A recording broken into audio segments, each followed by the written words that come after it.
नमस्कार, आवाज समाचार में आपका स्वागत है। आपके साथ मैं हूं विपिन भट्ट। तो एक बार फिर लेकर हाजिर है आपके लिए ताजा तरीन बुलेटिन, जहां पर खबरें हैं आपके काम की और आपके फायदे की। तो सबसे पहले इस वक्त की बड़ी हेडलाइंस। दिल्ली के टर्मिनल 3 पर यात्रियों की बढ़ती मुश्किलों के बीच सरकार का एक्शन। एयरपोर्ट पर होगी ट्रैफिक मार्शलों की तैनाती। अब 16 की जगह होंगे 18 एंट्री गेट। बढ़ाया जाएगा एयरपोर्ट का स्टाफ। गुजरात में बीजेपी सरकार का भव्य शपथ ग्रहण समारोह। प्रधानमंत्री मोदी समेत बीजेपी के कई दिग्गज नेता हुए शामिल। मुख्यमंत्री भूपेंद्र पटेल के साथ 16 मंत्रियों ने ली शपथ। कारोबारी हफ्ते के पहले दिन सीमित दायरे में रहा बाजार। सेंसेक्स निफ्टी लगभग पिछले स्तरों पर ही हुए बंद। मिड और स्मॉल कैप शेयरों में रही आज खरीदारी, तो कंज्यूमर ड्यूरेबल्स हुए बिकवाली का शिकार। देश की अर्थव्यवस्था है मजबूत, आ रहा है बड़े पैमाने पर विदेशी निवेश। वित्त मंत्री निर्मला सीतारमण का संसद में बयान। कहा, डॉलर को छोड़कर सभी करेंसियों के सामने रुपया रहा मजबूत।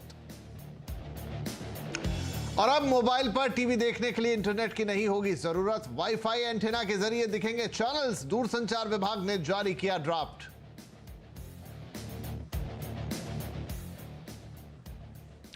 शुरुआत करेंगे एक ऐसी खबर के साथ जो आपके साथ जुड़ी हुई है ना, आपकी दैनिक जिंदगी के साथ। क्योंकि जो फ्लाइट लोगों का समय बचाती है, उसी फ्लाइट को पकड़ने के लिए अगर पैसेंजर्स को 6 घंटे पहले एयरपोर्ट पर पहुंचना पड़े तो ये गंभीर बात होती है। ऐसा ही हाल इन दिनों दिल्ली के अंतर्राष्ट्रीय हवाई अड्डे का हुआ। लेकिन अब लगता है कि यात्रियों को इस समस्या से जल्द राहत मिल सकती है, क्योंकि एयरपोर्ट पर बढ़ती समस्या को लेकर सरकार ने एक नया एक्शन प्लान तैयार किया है। क्या होगा इस एक्शन प्लान में और आखिर इतनी भीड़ बढ़ने के पीछे कारण क्या रहे, जानने के लिए हम बात करेंगे अपने संवाददाता रोहन सिंह से, जो दिल्ली एयरपोर्ट पहुंचे और स्थिति का जायजा लिया। मैं इस वक्त नई दिल्ली के इंदिरा गांधी अंतर्राष्ट्रीय हवाई अड्डे पर खड़ा हूं और पिछले पूरे सप्ताह लोगों की बहुत शिकायत थी, पैसेंजर्स की काफ़ी शिकायत आई। वो लंबी लंबी लाइनों की, वो घंटों पहले आने के बावजूद फ्लाइट मिस हो रही है लोगों की। और इसका जो एकमात्र कारण है वो ये है कि अचानक से जिस तरीके से पैसेंजर्स की संख्या बढ़ी है, उसको मैनेज करने में जो एयरपोर्ट प्रशासन है वो सफल नहीं हो पाया है, वो अक्षम रहा है। और इसका नतीजा पैसेंजर्स को भुगतना पड़ रहा है, क्योंकि कई बार समय से आने के बाद भी उन्हें लंबी लाइनों में खड़ा होना पड़ रहा है और उनकी फ़्लाइट तब भी मिस हो रही है। अगर अभी की हम बात करें तो अप्रॉक्सीमेटली अगर आप एक डोमेस्टिक फ़्लाइट भी पकड़ना चाहते हैं तो आपको एयरपोर्ट पे 2.5 से 3 घंटे पहले आना पड़ेगा, तभी आप जो है वो बोर्ड कर पाएंगे। पिछले सप्ताह भी एक गाइडलाइन जारी की गई थी लाइन मैनेजमेंट को लेकर, लेकिन उसका भी असर बहुत होता दिखता नहीं दिख रही है। सरकार ने डीजी यात्रा भी शुरुआत की है। 3-4 चीज़ों पर फिलहाल सरकार वर्क कर रही है और उसमें जो एक बड़ी बात है वो है कि जो नंबर ऑफ एक्सरे मशीन्स है उसको बढ़ाए जाने पर विचार किया जा रहा है। दूसरी तरफ जो वीआईपी एंट्री हो रही है इस वक्त, कुछ समय के लिए उसे टेम्परेरी जो है वो आम जनता के लिए खोलने की बात की जा रही है। पीक आवर्स में डिपार्चर्स की संख्या को रिड्यूस करने का भी एक गाइडलाइन में शामिल किया गया है। और इसके अलावा जो सबसे महत्वपूर्ण चीज़ है, लोगों की संख्या बढ़ाना, क्योंकि क्यू मैनेजमेंट सिस्टम जैसा कुछ भी ऐसा यहाँ पे नहीं दिख रहा है। हर लाइन के सामने खासतौर पे जो सिक्योरिटी चेक इन में, जहाँ लोगों को इस वक्त सिक्योरिटी चेक इन में 1.5 से 2 घंटे लग रहे हैं, तो क्यू मैनेजमेंट सिस्टम बहुत ज़रूरी है, जहाँ लोग आपको गाइड कर सकें कि जो छोटी लाइन है वहाँ जा सकें। उसका भी अब तक अभाव था, उस पर भी वर्क किया जा रहा है। और आखिरी में आर्टिफिशियल इंटेलिजेंस का सहारा भी लेने की बात हो रही है, जो टेक्नोलॉजी के जरिए किस तरह से क्यू मैनेजमेंट सिस्टम किया जाए। और सरकार इसको लेके एक नया गाइडलाइन भी लेके आने जा रही है। इसके अलावा हर दिन मॉनिटरिंग होगी, लेकिन क्या ये सारी चीज़ें लोग जो समस्या है उसको सॉल्व कर पाएगी? फिलहाल तो ऐसा नहीं दिख रहा है और अगले कुछ दिनों में ये समस्या बढ़ने ही वाली है। कैमरामैन नितिन त्रिवेदी के साथ रोहन सिंह, दिल्ली। तो ये थी दिल्ली एयरपोर्ट की स्थिति। कुछ एक्शन पॉइंट्स वहां पर बता रहे थे रोहन की कैसे अब इसे मैनेज किया जाएगा। इस बीच कुछ परेशान यात्रियों से खुद रोहन ने बातचीत की है, उनका क्या कहना है ये आपको सुनाते हैं। मेरे जैसे कई लोगों की आज फ्लाइट छूटी है और ये मैं कल भी सुना था कि यहाँ पे बड़ा चाउस हो रहा है, रस्क हो रहा है कि लॉन्ग क्यू है यहाँ पे, और आज वो मेरे साथ हुआ। मेरा आज फर्स्ट डे था जॉब का and I couldn't join it. अगर हमारी 11 बजे की फ्लाइट है, हम 2 घंटे पहले आते हैं और अब जैसा मेस है इसकी वजह से हमें 4 घंटे पहले आना पड़ रहा है, which is a big mess. हमारी कोई अर्जेंट मीटिंग है, we can not attend that also, so authority need to take some actions regarding that. 6:45 की फ्लाइट है और हम 6 घंटे पहले आए हैं यहाँ पे। 6 घंटे पहले डोमेस्टिक फ्लाइट को पकड़ने के लिए अगर आना पड़ेगा तो वाकई ये मुश्किल और पैदा करने वाली बात है और लोगों को काफी परेशानी होगी। तो दिल्ली के जो टर्मिनल 3 की हालत है, जिस तरह से भीड़ बढ़ गई है, उस असुविधा हो रही है और इसकी शिकायतें पहुंच रही है सरकार तक भी, और इसी के चलते सरकार भी अब एक्शन में दिख रही है। आज नागरिक उड्डयन मंत्री ज्योतिरादित्य सिंधिया टर्मिनल 3 का निरीक्षण करने दिल्ली एयरपोर्ट पहुंचे। इस दौरान सिंधिया ने CISF, BCAS और GMR के अधिकारियों से बातचीत की। सिंधिया ने दिल्ली एयरपोर्ट के अधिकारियों को 24 घंटे के अंदर स्थिति को बेहतर करने के निर्देश दिए हैं। सिंधिया के साथ एविएशन सचिव राजीव बंसल भी एयरपोर्ट पहुंचे थे। वर्तमान में एयरपोर्ट में हम लोगों का सिक्योरिटी प्रोसेस है।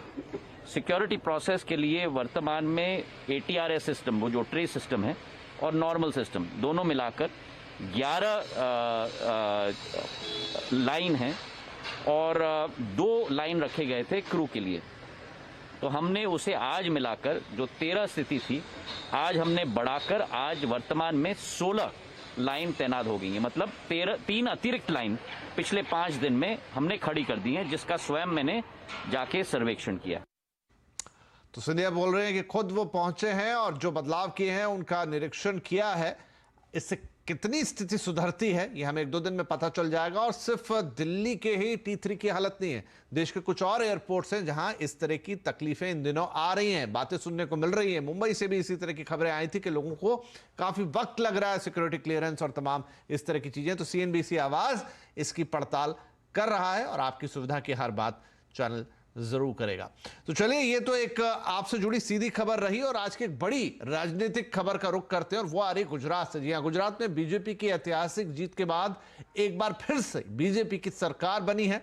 भूपेंद्र पटेल ने गुजरात के लगातार दूसरी बार मुख्यमंत्री के पद की शपथ आज ले ली है। नई सरकार के लिए आज गांधीनगर में एक भव्य समारोह रखा गया, भव्य शपथ ग्रहण रखा गया। शपथ ग्रहण समारोह में प्रधानमंत्री नरेंद्र मोदी खुद पहुंचे शामिल होने के लिए, गृह मंत्री अमित शाह भी वहां पर पहुंचे और इसके अलावा बीजेपी के कई बड़े और दिग्गज नेता इस कार्यक्रम में शामिल हुए। भूपेंद्र पटेल को मुख्यमंत्री बनने पर PM मोदी ने बधाइयां दी।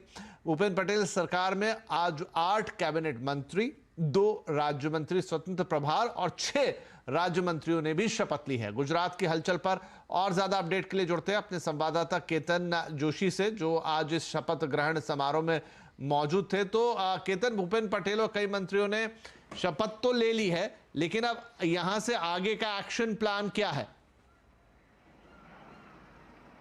देखिए, भूपेंद्र पटेल की सरकार है वो ताबड़तोड़ एक्शन लेने के मूड में आ गई है। थोड़ी देर में कैबिनेट की बैठक मिलेगी। मेरे पीछे हम इस वक्त खड़े हैं स्वर्णिम संकुल 1 में। यहाँ थोड़ी देर बाद जितने भी मंत्री बने हैं वो आएंगे और भूपेंद्र पटेल की अगुवाई में यहाँ पर पहली बैठक होगी और 1 घंटे के अंदर सबको अपने अपने प्रभार भी सौंप दिए जाएंगे।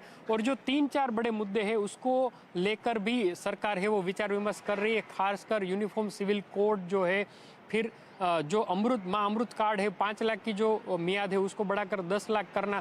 तो ये सारे मुद्दे हैं वो कैबिनेट में चर्चा की जाएगी और आगे जाकर उसको अमलवारी भी कर दी जाएगी। तो हम कह सकते हैं कि छप्पर फाड़ बैठक तो मिली है, लेकिन अब जनता जनार्दन की अपेक्षा भी इतनी है तो भारतीय जनता पार्टी को, भूपेंद्र पटेल को उसी तरह से काम करना पड़ेगा। जी, बहुत शुक्रिया केतन इस अपडेट के लिए। तो यहाँ शपथ ग्रहण हो गया है, लेकिन अब काम करने की बारी है, क्योंकि मैंडेट मिला है भारी और अब है काम करने की बारी। यही शायद मन में चल रहा होगा भूपेंद्र पटेल को, क्योंकि इतने साल लगातार सरकार, अब और ज्यादा दबाव बढ़ जाता है कि बेहतर काम करके दिखाया जाए। तो गुजरात और हिमाचल विधानसभा चुनाव के बाद एक बार फिर से विपक्षी एकता की भी चर्चाएं होने लग गई हैं। नीतीश कुमार ने कहा है कि अगर 2024 में विपक्ष एकजुट हो जाए तो बीजेपी को हराना मुमकिन है। विपक्षी एकता के लिए क्या है नीतीश कुमार का प्लान? आज आवाज अड्डा में इसी पर होगी चर्चा। शाम 7:57 पर विपक्षी एकता धुरी बनेंगे नीतीश। चलो, इन खबरों के बाद अब बात कर लेते हैं आज के बाजार की। तो आज हफ्ते का पहला कारोबारी दिन था। बाजार एक सीमित दायरे में ही कारोबार करता हुआ दिखाई दिया, क्योंकि कल से फेड की बैठक भी शुरू होने वाली है। इससे पहले आज शाम को IIP और CPI के नंबर भी आने थे, तो लिहाजा मार्केट में ज्यादा कुछ था नहीं आज जिससे जोश आता। सेंसेक्स ऐसे में 51 पॉइंट गिरा और 62,131 पर बंद हुआ। तो निफ्टी फ्लैट 18,497 पर बंद हुआ। आज मिड कैप और स्मॉल कैप में भी खरीदारी रही। मार्केट का पूरा हाल बताने के लिए हमारे साथ है हमारे संवाददाता, हमारे सहयोगी यतिन मोता। तो यतिन, आज किन सेक्टर्स में एक्शन और किन सेक्टर्स में सुस्ती रही? तो अगर हम निफ्टी की बात करें तो क्लियरली ऑयल मार्केटिंग कंपनीज में आपको काफी अच्छी खरीदारी दिखी। स्पेसिफिकली अगर हम बात करें तो बीपीसीएल आज टॉप गेनर था, लगभग 3% की बढ़त यहां भी देखने को मिली। इसके अलावा दीवीज लेबोरेटरीज अच्छे एक्सपोर्ट डेटा आने के बाद यहां आपको दिखा कि लगभग 2% की तेजी थी। कोल इंडिया और यूपीएल दूसरे काउंटर्स थे जहां अच्छी खासी तेजी आज के सत्र में दिखी। लूजिंग एंड पे थोड़े बहुत एफएमसीजी नाम और बैंकिंग नाम, खास करके अगर हम एशियन पेंट की बात करें तो ये स्टॉक 2% नीचे था। कोटक महिंद्रा बैंक, टाइटन, इन्फोसिस जैसे शेयर्स में थोड़ा बहुत दबाव था, लेकिन मिड कैप्स में काफी सारा एक्शन था। एचपीसीएल, आईओसी और बीपीसीएल में काफी अच्छी तेजी, इनफैक्ट एचपीसीएल में 5% की तेजी दर्ज हुई। येस बैंक, यूनियन बैंक और हनीवेल ऑटोमेशन जैसे काउंटर्स की बात करें तो यहां भी लगभग 5% का इंट्राडे मूव दिखा। लूजिंग एंड पे वायदे बाजार में अगर हम बात करें तो डिक्सन टेक्नोलॉजीज और नवीन फ्लोरिन, ये दो काउंटर्स में लगभग 3% का दबाव था। इसके अलावा एलटीटीएस और क्यूमिंस इंडिया में भी आपको थोड़े बहुत सेलिंग फ्लोज नजर पड़े। जी सुमित, शुक्रिया। तो ये था आज के मार्केट का अपडेट। इधर गोल्डी लॉक्स प्रीमियम रिसर्च के गौतम शाह का कहना है कि आईटी सेक्टर का सबसे बुरा दौर गुजर चुका है, जिसकी वजह से लंबे समय के लिए आईटी सेक्टर में खरीदारी फायदेमंद रहेगी। उन्होंने सीएनबीसी आवाज से खास बातचीत में सीमेंट और पावर सेक्टर पर भी फोकस करने की राय दी है। स्टॉक्स और सेक्टर्स में देखें तो कई थीम्स हैं जो अभी भी सॉलिड है, इस मार्केट में भी चल रहे हैं। निफ्टी में 500 पॉइंट का करेक्शन आया है, उसके बाद भी वो चल रहे हैं। और हम यहाँ पर capital goods, infrastructure, real estate proxy, PSU, ये सारे थीम्स के बारे में बात कर रहे हैं। तो अगर आप रियल एस्टेट प्रॉक्सी के बारे में बात करें तो सीमेंट हमें काफी अच्छा लगता है। लॉन्ग टर्म और मीडियम टर्म के हिसाब से देखें तो काफी अच्छे चार्ट्स है, चाहे वो अल्ट्राटेक हो, जेके सीमेंट हो, डालमिया भारत हो, एसीसी अंबुजा हो, काफी अच्छे स्ट्रक्चरल ट्रेंड्स हैं। तो यहाँ पर आई थिंक थोड़े कमिटमेंट बनाने चाहिए, यहाँ पर अच्छी रिटर्न बननी चाहिए। और कैपिटल गुड्स तो हमारा फेवरेट रहा ही है, तो वहां पर तो तेजी बनी रहेगी। इन्वेस्टेड रहिए और हर डिक्लाइन पे बाइंग कीजिए। इंफ्रा स्पेस भी काफी अच्छा लगता है, इंफ्रा में भी धीरे धीरे तेजी अच्छी आ रही है। बट फिर भी अगर आपको एक लंबी थीम प्ले करनी है लॉन्ग टर्म, तो हमारा टॉप पिक्स अभी भी कोल इंडिया और एनटीपीसी है और पावर ग्रिड है। तो ये 3 स्टॉक्स अभी भी यहाँ पर कमिटमेंट बना सकते हैं। आज से केवल 2 दिन बाद भारत के सबसे बड़े फाइनेंशियल न्यूज प्लेटफॉर्म पर जमा हो रहे हैं देश के म्यूचुअल फंड इंडस्ट्री के दिग्गज। अगर आप भी 14 दिसंबर को शाम 4 बजे शुरू होने जा रही इस ऐतिहासिक लाइव समिट का हिस्सा बनना चाहते हैं तो आज ही अपना नाम रजिस्टर कराएं मनी कंट्रोल IMF summit.com पर। देश में बड़े पैमाने पर विदेशी निवेश आ रहा है, यह कहना है वित्त मंत्री निर्मला सीतारमण का। आज लोकसभा में एक प्रश्न के जवाब में बोलते हुए वित्त मंत्री ने कहा कि देश का विदेशी मुद्रा भंडार बढ़ रहा है। सीतारमण ने कहा कि देश में बड़े पैमाने पर FDI आ रहा है और इमर्जिंग मार्केट्स में होने वाले कुल निवेश का आधा भारत को मिल रहा है। Now, each one of us can always prefer one over the other. FDI better than FII, FII better than FPI. All this can happen, but that is left to the wisdom of the market. But the fact remains that our reserves are also going up. इसीलिए at this time to talk that foreign exchange, the rupee depreciation, or reserves coming down, or FDIs, people are running away, no investor wants, that's absolutely not proven by data. I would request the honorable member to have a good look at the data to see how FDI is coming into India now in a big way. Among all the emerging markets, India receives more than 50% share of everything which goes to emerging markets. साथ ही रुपए के बारे में बोलते हुए वित्त मंत्री ने कहा कि भारतीय मुद्रा अमेरिकी डॉलर को छोड़कर दुनिया की सभी करेंसियों के मुकाबले मजबूत हो रही है।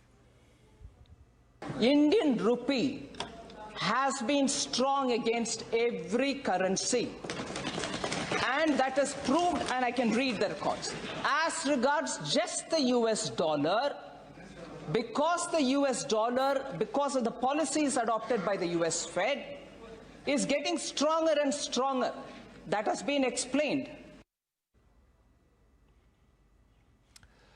वैसे आज IIP और CPI के नंबर भी आएंगे जो अर्थव्यवस्था की और ताज़ा और बेहतर तस्वीर शायद हमारे सामने पेश कर सके, लेकिन वित्त मंत्री का कहना कि अर्थव्यवस्था फिलहाल एक बेहतर स्थिति में। चलिए यहाँ लेते हैं एक छोटा सा ब्रेक, लेकिन ब्रेक के बाद कुछ और अहम खबरें। Welcome back. अब कुछ और खबरों पर नजर। सरकार इनकम टैक्स के लिए नए रिजीम को आकर्षक और टैक्स पेयर फ्रेंडली बनाने की तैयारी कर रही है। सूत्रों के मुताबिक दरों में कटौती और कुछ रियायतों के साथ बजट में टैक्स पेयर को नई सुविधा देने पर जोर रह सकता है। दरअसल नए टैक्स रिजीम को लेकर टैक्स पेयर्स के ठंडे रुख की वजह से सरकार फिलहाल कई विकल्पों पर विचार कर रही है।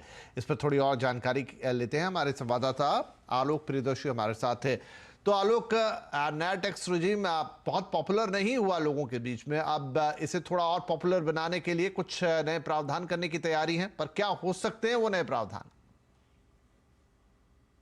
देखिए, आज से 2 साल पहले जो इनकम टैक्स की न्यू सिंप्लीफाइड रिजीम लागू की गई थी, उसे और अट्रैक्टिव और टैक्स पेयर फ्रेंडली बनाने को लेकर सरकार तैयारी कर रही है।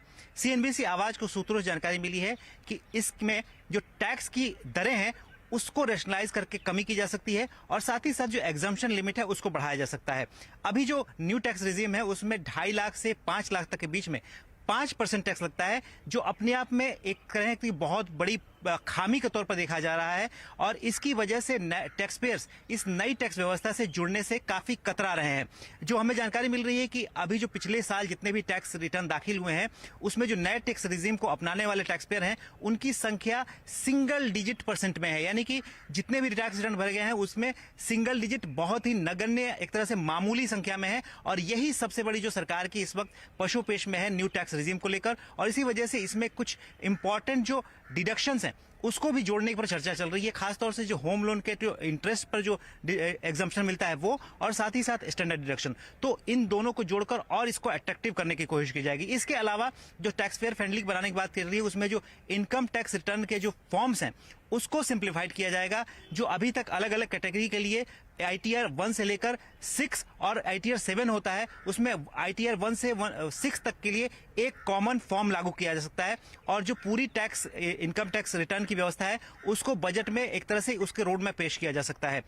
जो इस नए टैक्स रिटर्न की जो व्यवस्था है उस पर जो स्टेक होल्डर से जो राय लेने की तारीख है, आखिरी तारीख, वो 15 दिसंबर तक। तो ये पूरे न्यू टैक्स रिजीम को लेकर सरकार बड़े ऐलान इस बार बजट में कर सकती है और आगे इसको लेकर रोड मैप भी पेश कर सकती है। इंटरेस्टिंग है और इंतजार रहेगा बजट में कि नए टैक्स रिजीम को लेकर क्या ऐसे उपाय आते हैं जिससे और आकर्षक बन जाए। लेकिन एक और बढ़िया खबर आपके लिए, अब मोबाइल पर टीवी देखने के लिए इंटरनेट की जरूरत नहीं होगी। जी हां, बिना किसी इंटरनेट सेवा या अलग से किसी टूल के बिना अपने फोन में जब चाहेंगे टीवी देख पाएंगे। दरअसल दूरसंचार विभाग ने टीवी का कंटेंट वाईफाई एंटीना के जरिए मोबाइल पर उपलब्ध कराने के लिए एक ड्राफ्ट जारी किया है। ज्यादा जानकारी लेंगे हम असीम मनचंदा से। तो असीम, कैसे संभव होगा कि कोई डेटा नहीं, कोई इंटरनेट नहीं और आप टीवी पर मोबाइल पर टीवी देख पाएं? देखिए, आप अभी भी अपने मोबाइल पर टीवी जो है वो देख सकते हैं, लेकिन इसके लिए आपको इंटरनेट की जरूरत होती है।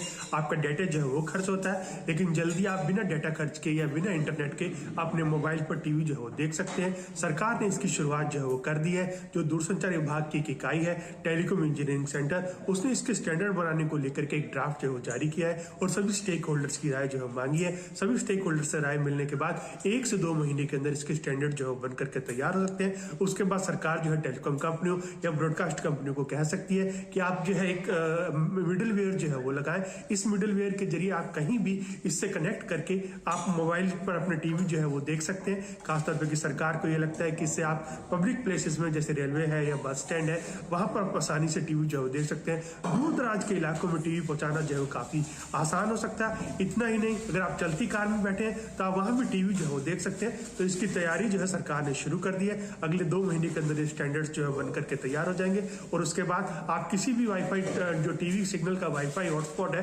उससे कनेक्ट करके आप अपने मोबाइल पर बिना डेटा का इस्तेमाल किए या बिना कोई एडिशनल खर्च किए अपने मोबाइल पर टीवी जो है वो देख सकते हैं। जी असीम, शुक्रिया। और इसी के साथ वक्त है आपसे इजाजत लेने का, लेकिन CNBC आवाज पर आप जुड़े रहिए और खासतौर पे हमारे सोशल मीडिया प्लेटफॉर्म्स आपको सिर्फ एक क्लिक पर देंगे ताजा और नई खबरें और हर वो जानकारी जो आपको चाहिए। नमस्कार।